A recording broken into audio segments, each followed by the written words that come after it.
Hi friends, and welcome back to my channel. In today's video, I'm continuing my budgeting series that I have started with you guys, which is how to budget at different levels of income. And in today's video, I'm going to be showing you how to budget an annual household income of $100,000 or more. So if you are interested in seeing how I would budget at this annual household income, stay tuned for the video. Now, before we switch to Excel for me to show you the budget, I just wanted to say that this is just a guide for a budget. So take this as an example. Your lifestyle isn't going to look like mine. So if you think that I'm spending too little in groceries, that you need more, that's totally fine. This is just an example of how I would budget this money, and again, use this as a guide to determine how you should be budgeting your income. So now, without further ado, I will switch over to Excel so that I can show you guys the budget. Okay, so here we are in Excel to show you the budget for an annual household income of $100,000. So in this top purple section, I have our annual income here at $100,000, and then I have our monthly after tax to be $62.50. And I got that number by dividing 100,000 by 12 and multiplying by 0.75, assuming that that's how much you'll take home after taxes, and also maybe insurance deductions and things like that out of your paycheck. So now I will show you guys the full budget. And so the way that I have this budget set up is a zero-based budget, which is what Dave Ramsey recommends, meaning that our total income equals our total expenses. So here in this upper green section, we have the income, and here we can see for the household we have $62.50. And again, this is budgeted as a household. So if you're married, then this would be a combination of both incomes to arrive to this total income. And now we're moving into the expenses. So first we'll cover our regular costs. So here we have giving as the first thing in our budget. I am a Christian, and I definitely believe in giving 10% of your income to either the church or other missions organizations and things like that. So here, if this was what I was budgeting off of, I would budget 10% for giving, which would be $625. For a rent or mortgage, I have it 25% to be $1,562.50. And I will really suggest that you stick to that 25% of your budget when it comes to your mortgage or rent. And that is because you don't want to have more than that and become house poor. So if you are at 25 or under, that is awesome. I would definitely aim to stick closer to that amount so that you can still enjoy yourself and have fun with your money, and also be able to reach your financial goals.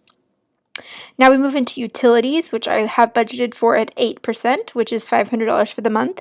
So utilities, this is kind of lumped together as a whole bunch of different things. So things like your water, garbage, sewer, internet, cable, electricity, all those sorts of things that you pay on a monthly basis would all go into utilities.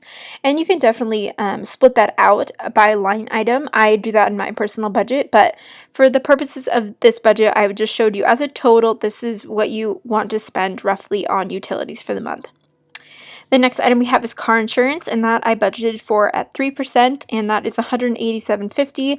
Jacob and I both have a car, and our car insurance, along with bundled with our renter's insurance, is about $118 a month. So I think that this is definitely doable. The grocery section I have budgeted for at 7%, which is $437.50. Jacob and I, as a family of just two people, we spend about $200 a month on groceries. So again, this is super doable if you are a family of 2 and 3, maybe even 4. So yeah, you can definitely play around with that, though, if you know that your family spends more or less on groceries depending on your lifestyle. And then we have gas, which is 4%, being $250, which is a lot of money for gas for your monthly work commute. And lastly, for regular costs, we have miscellaneous at 3%, which is $187.50. And you always, always, always need a miscellaneous category in your budget. And so you always will have random things come up during the month, whether that's a gift for your niece's birthday party that you forgot about, or household things like toilet paper. So I just put all of those little random things into miscellaneous, since I don't have a distinct category for it. It's usually things that are pretty small expenses, so I wouldn't put it as a line item on my budget. So our total for regular costs we have budgeted for is $37.50, and that is 60% of our income. So now we'll move into the fun and financial goals section of our budget. So for fun, we have things like clothing, eating out, and entertainment. And these are just 3 categories of fun. You know what is fun for you. So these are just some examples of fun things that you would be spending money on. Generally, this is just something that is a want and not a need, is how you can classify that as fun. So overall, I said that it would be great if you were able to spend about 6% of your budget on fun. So that includes as well as vacation funds and things like that. The truth is, if you have an income of $100,000 and you are debt-free and you have your emergency fund, I would definitely suggest being more lax on this. So you could probably bump all of these up to, 3%, and then spend 9% on fun things. So that would, be totally justifiable if you're debt-free and wanting to spend more on fun things. I would definitely not hesitate in doing so. And now the financial goal section. So if you're making an annual income of $100,000 and you still have debt, or you're working on saving really heavily for that emergency fund, this is where you have so much leverage because you have a large shovel of an annual income of $100,000 or more. So this is something you can really play around with. Again, Dave Ramsey says to either do saving or paying off debt one at a time and tackle each of them, but not do them together. And so I'm just showing you this as an example of financial goals.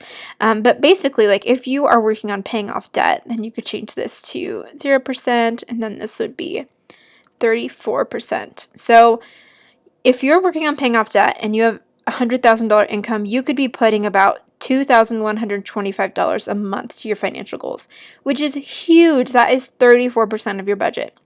Now, if you are, just a couple and you're making this amount of money, you could definitely cut down on other things in your budget, like groceries. You could probably put this down to 5%. And gas, you could put that down to 2%. And probably, your rent, you could probably put that down to 20%. And therefore, you'd be able to increase this even more. So you could put like $2,600 to your financial goals. So this is something to definitely play around with. And again, I really think that if you are taking care of your financial goals and you're debt-free and you have your emergency fund set, it is totally okay for you to spend a little bit more on this fund section. You've definitely have the income to do so, and you've earned being able to do so. So don't limit yourself. Well, limit yourself some, but don't feel like you'd be in trouble if you did spend some fun money when you're making this sort of income. But also, if you have some debt, you can take care of this so quickly with the income level that you have. So with that, I will go ahead and wrap up this video. I hope you guys enjoyed it. If you did, don't forget to subscribe to my channel and also give this video a thumbs up. And with that, I will see you guys in the next video. Bye, guys.